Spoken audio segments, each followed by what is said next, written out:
Red London buses, Buckingham Palace, Big Bens. These are images that have traditionally represented British culture around the world. But these familiar symbols don't tell the whole story about modern Britain. Britain is now a multicultural nation.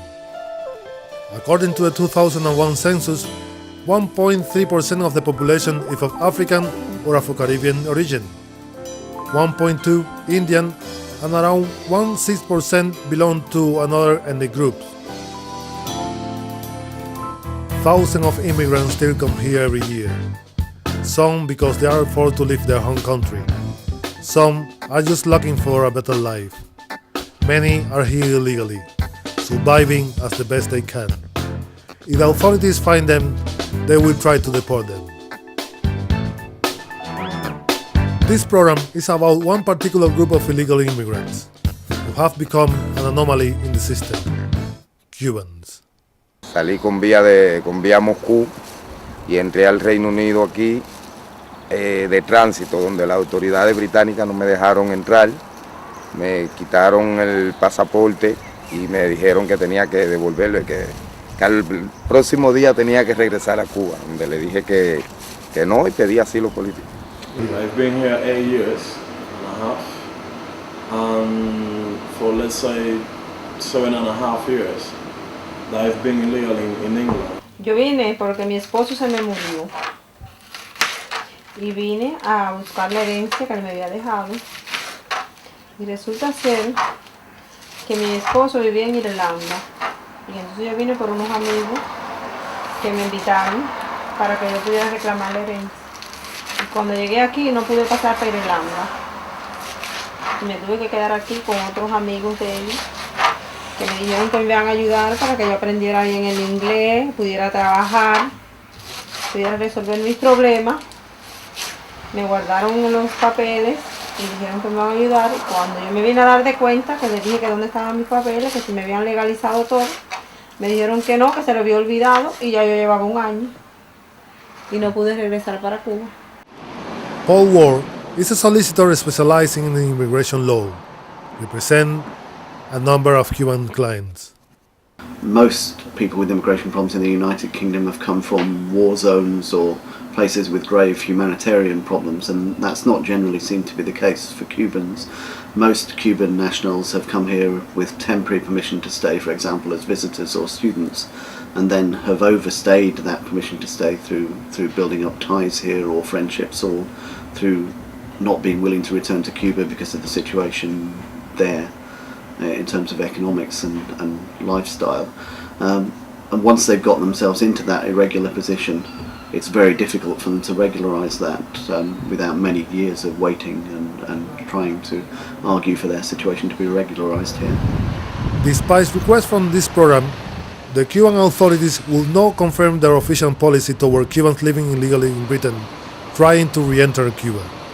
Ellos te dan 11 meses para estar aquí, fuera de Cuba.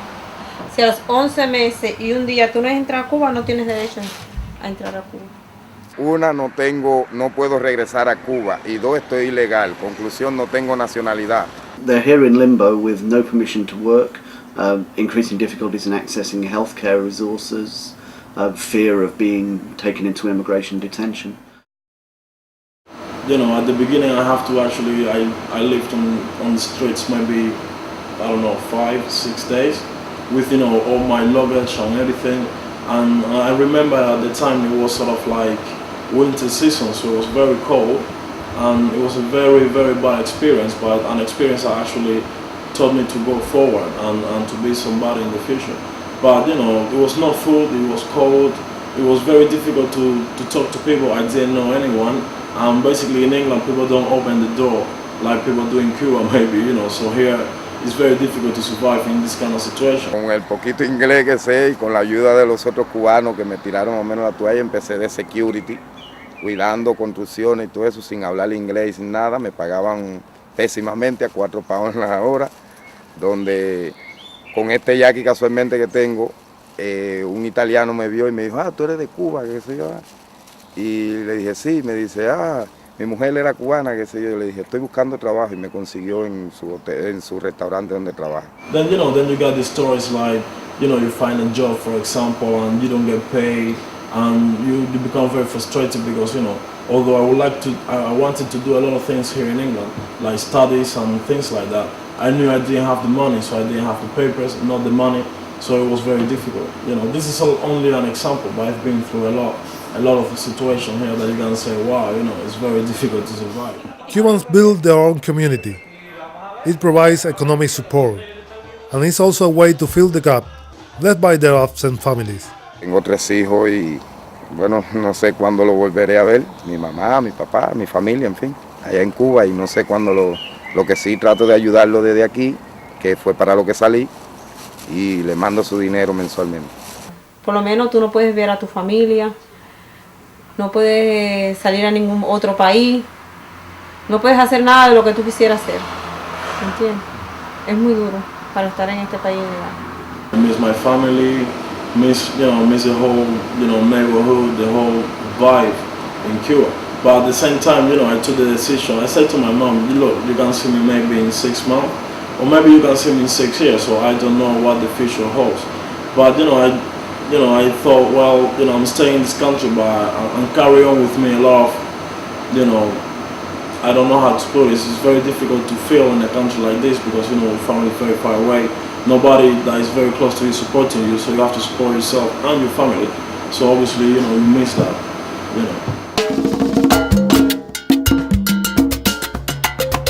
But things are changing in Cuba. After 5 decades in power, Fidel Castro recently stepped down in favor of his brother Raúl. The new president has hinted that he might relax the restriction on Cubans living abroad illegally who are trying to return. And when you spend such a long time living here, in any situation, and you live for a long time, you can see possibilities in this country, and then obviously when you speak the language and you know all of that, then obviously Cuba becomes like a second place to live. Mainly because at the moment there's a lot of things going on there. Maybe if the country's in transition, you have to remember I haven't been there for 8 years, so I don't actually know. I need to actually go there and see with my own eyes. Bueno, yo iría de visita, ¿me entiendes? Yo pudiera estar de visita y eso. Porque ya llevo 5 años aquí, me he acostumbrado a este país. Pero bueno, no reniego a Cuba, porque ese es mi país, es mi patria, y la adoro. Whenever I just see that somebody wants to stay here, I say to them, don't do it, because it's very hard. People don't realize how hard it is to live here. By somebody telling you, oh, it's really hard, and people say, well, it's not that hard. Cuba is even harder, but by the time you stay here, you have to actually face a lot of things.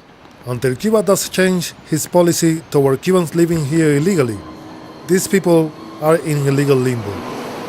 But the British system can unintentionally offer a way out.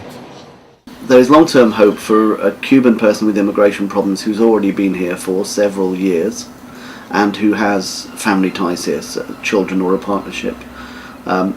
If they can cope with the process of waiting several years for a decision and not being able to work legally and difficulties in accessing healthcare, then yes, there is hope if they can keep that hope alive. But even with this possible opportunity to remain here legally, the desire to return home remains strong.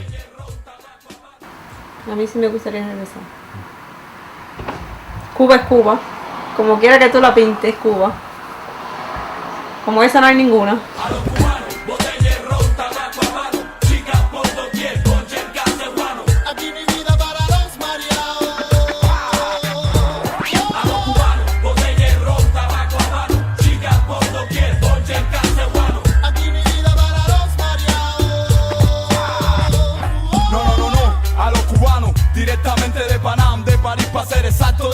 Donde están los de la nueva generación, son y mira, ponte en el fuego de la acción con presión.